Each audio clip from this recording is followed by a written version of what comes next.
നമസ്കാരം. KERന്റെ 9ാമത്തെ ക്ലാസ്സിലേക്ക് സ്വാഗതം. 4ാമത്തെ ചാപ്റ്ററിൻ്റെ 4ാമത്തെ റൂൾ വരെ കഴിഞ്ഞ അധ്യായത്തിൽ പ്രതിപാദിച്ചിട്ടുണ്ട്. 5ാമത്തെ rule accommodation.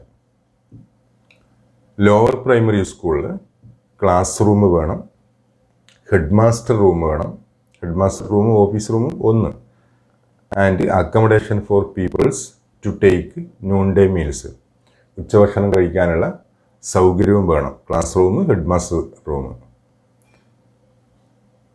Upper primary school class rooms, head masters room അല്ലെങ്കിൽ ഓഫീസ് റൂം രണ്ടും ഒന്നാകാം.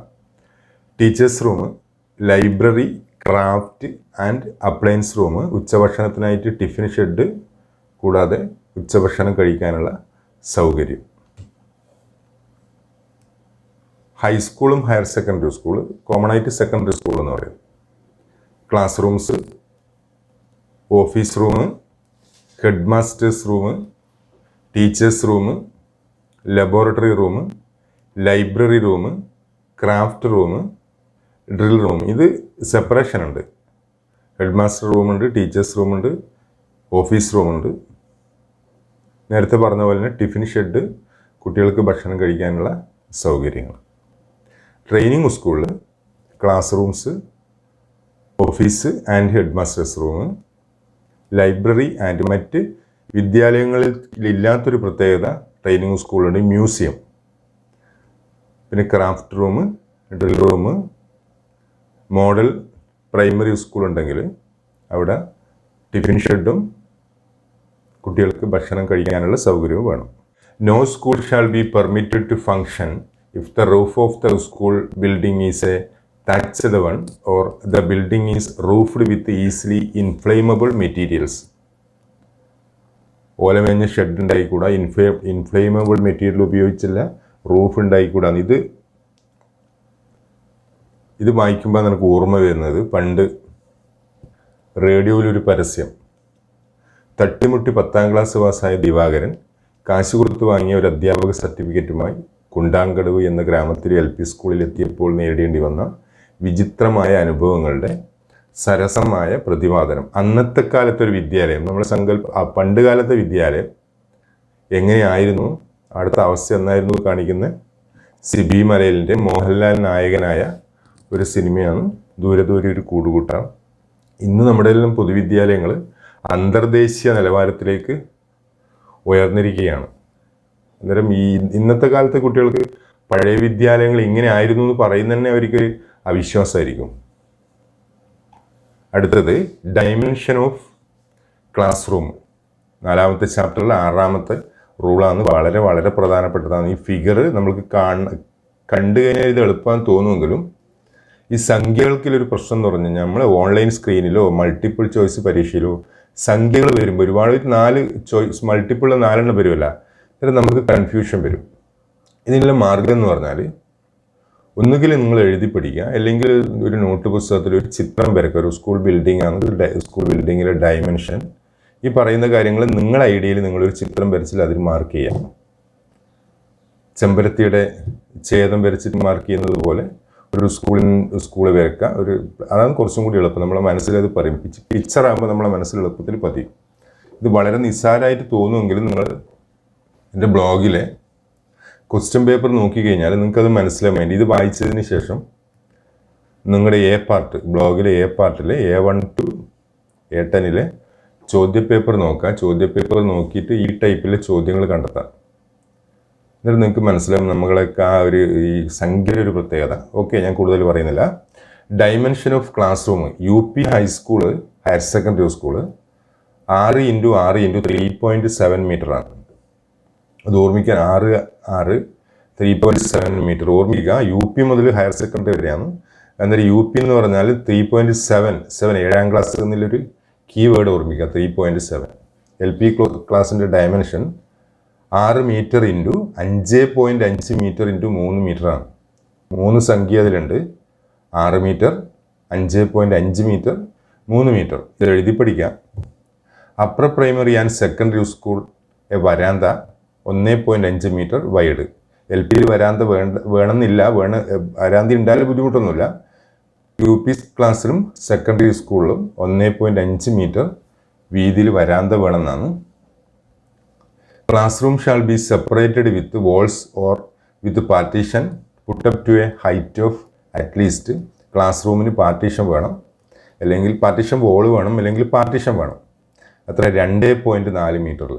ഈ പാർട്ടീഷൻ ഓർമ്മിക്കുമ്പോൾ നമ്മളെല്ലാം ഒരു ക്ലാസ് സെപ്പറേഷൻ്റെ പഴയ കാലത്ത് തട്ടികളാണ്, മുളന്തട്ടികളെല്ലാം ഉണ്ടാവും. ഇപ്പോഴാണ് ഈ സ്റ്റീലിൻ്റെ എല്ലാം തട്ടികൾ ഉപയോഗിച്ചത്. അന്നത്തെ കാലത്ത് നമ്മൾ സ്ഥിരം ഈ തട്ടികൾ കൃത്യമായിട്ടുണ്ടാവില്ല. കാരണം ഈ തട്ടികൾ കംപ്ലീറ്റ് നമ്മൾ കൈ ഉപയോഗിച്ച് ഹോൾസ് ആക്കിയിട്ട് കമ്മ്യൂണിക്കേഷൻ നടത്തുന്ന തട്ടികളുടെ അടിയിലാണ് പരസ്പര കൈമാറ്റം നടത്തുന്നത്. അല്ലാതെ പഴയ കാലത്തേക്ക് ഞാൻ ഈ ക്ലാസ് എടുക്കുമ്പോൾ പോയതിൻ്റെ ഒരു ഓർമ്മയാണ് ഇപ്പം ഞാൻ ഈ പിന്നെ ദൂരെ ഒരു കൂട് കൂട്ടാനും ഈ തട്ടിയെല്ലാം ഓർമ്മിച്ചത്. നിങ്ങളും പഴയ കാലത്തേക്ക് പോയിട്ടുണ്ടാവും. അടുത്തത് ട്രെയിനിങ് സ്കൂൾ. 7ാമത്തെ റൂൾ ട്രെയിനിങ് സ്കൂൾ. അതിൽ സ്കൂളിൽ എന്തെല്ലാം വേണ്ടതാണ്? Class room facilities 1.9 square metre per student വേണം. Art and craft room hall 18x6 metre. ശ്രദ്ധിക്കണം, 18x6 മീറ്ററാണ്. 3 ക്ലാസ് റൂമിൻ്റെ നീളവും 1 ക്ലാസ് റൂമിൻ്റെ വീതിയും. വളരെ പ്രധാനപ്പെട്ടതാണ്, ഒന്ന് ശ്രദ്ധിക്കാം. ട്രെയിനിങ് സ്കൂളിൽ ഹോസ്റ്റലുണ്ട്. 7ാമത്തെ റൂൾ തന്നെയാണ് ഹോസ്റ്റൽ. ഹോസ്റ്റലിൻ്റെ accommodation 4.6 square metre per student. Kitchen and dining hall 1.9 square metre per student. Laboratories 1 seat for 6 students with hygienic sanitation. Bathroom 1 bathroom for 6 students. Staff quarters 2. ഓരോ സംഖ്യകളും പ്രധാനപ്പെട്ടതാണെന്ന് ഞാൻ പറഞ്ഞിട്ടുണ്ട്. അതിലടുത്ത് വളരെ സ്ഥിരമായിട്ട് പരീക്ഷയ്ക്ക് വരുന്ന ആവർത്തിച്ച് ചോദിക്കുന്ന ഒരു ചോദ്യത്തിനെ കുറിച്ചിട്ട് അടുത്ത് പറയുന്നത്, annual maintenance work to school buildings should be done satisfactorily and completed before the 10th day of May every year. എല്ലാ വർഷവും മെയ് 10 മുമ്പേ സ്കൂളിൻ്റെ ആനുവൽ മെയിൻ്റെനൻസ് വർക്ക് നടത്താമെന്നാണ് പറഞ്ഞത്. Latrine and urinal should not be placed nearer than 12 meters to any school building. കക്കൂസും മൂത്രപ്പുരയും school ബിൽഡിങ്ങിൽ നിന്ന് 12 മീറ്റർ അകലത്തിലായിരിക്കണമെന്നാണ് ഇതിൽ പറഞ്ഞത്. ബെഞ്ചിൻ്റെ നീളം 1.83 മീറ്റർ നീളം വേണമെന്നാണ്. ഓർമ്മിക്കുക, ഈ 1.83 ബന്ധപ്പെട്ടൊരു 183 മീറ്റർ നമ്മൾ പഠിച്ചിട്ടുണ്ടല്ലോ. എന്താണ്? സ്കൂളും മദ്യശാലയും എത്ര അകലത്തിൽ വേണം? സ്കൂളിൽ നിന്ന് 183 മീറ്റർ അകലെ ആയിരിക്കണം മദ്യശാല. അത് പഠിക്കാനൊരു ഒരു ഓർമ്മിക്കാനൊരു മാർഗം പറയാം. ഒരു കള്ളുകുടിയൻ 1.83 മീറ്റർ നീളമുള്ള ബെഞ്ചിൽ കിടന്നിട്ട് സ്കൂളിലേക്ക് ഇങ്ങനെ നോക്കുന്നു.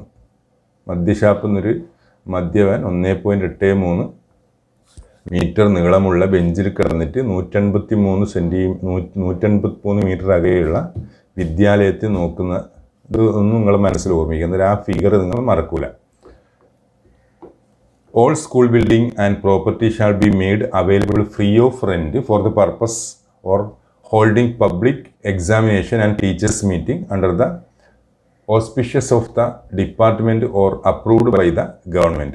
Explanation: nothing in this rule shall prevent a headmaster from permitting the teachers and students organization for holding meeting in school building or premises and using school properties for the same in consultation with the staff council.